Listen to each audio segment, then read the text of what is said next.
Hey everybody, and welcome to another episode of Answers to Questions, the show where you guys send in questions and I answer them. And this week we have 3 questions that we're going to answer. I've got some pretty good ones here via email. 2 of them came in email and one just a friend asked me this week. So the first question comes in email from Joe. He said, what's the best and the worst way to make an impression? Not a first impression, but just like a positive or a negative impression. And I've seen both of these. I think the best way to make a positive impression is by writing a thank you note. Take the time to write a handwritten thank you note after an interview. If you work with a client on a big project, something like that, take the 2 minutes to grab a card, write a handwritten thank you note, drop it in the mail, and send it. You will make a positive and a memorable impression.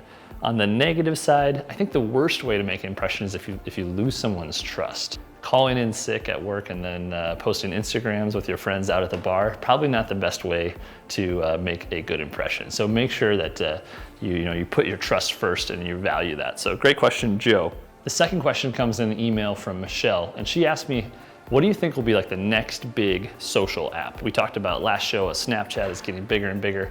The one I just saw, and I talked about it a couple weeks ago in my newsletter, my weekly newsletter, Point Letter. You can subscribe, pointletter.com. And I talked about the app called Anchor. And Anchor, it's an iPhone app that allows you to record podcasts, 2 minutes or less, like short, quick little audio snippets.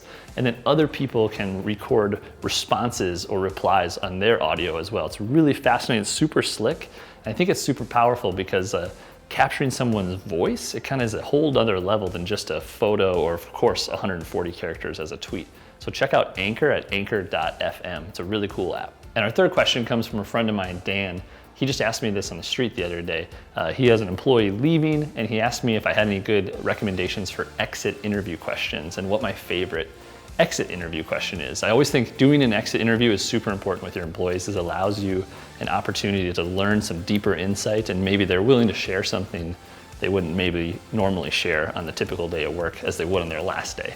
So my favorite exit interview question is, describe to me your worst day at work. So what was your worst day at Lemonly, for instance? And I think you really learn some insight into kind of the heart of your employees and what kind of sets them off and what makes a good day and a bad day. So try that one out for size if you need to do an exit interview. Those are the questions this week. Remember, send in your own questions using the hashtag below. We'll see you next time.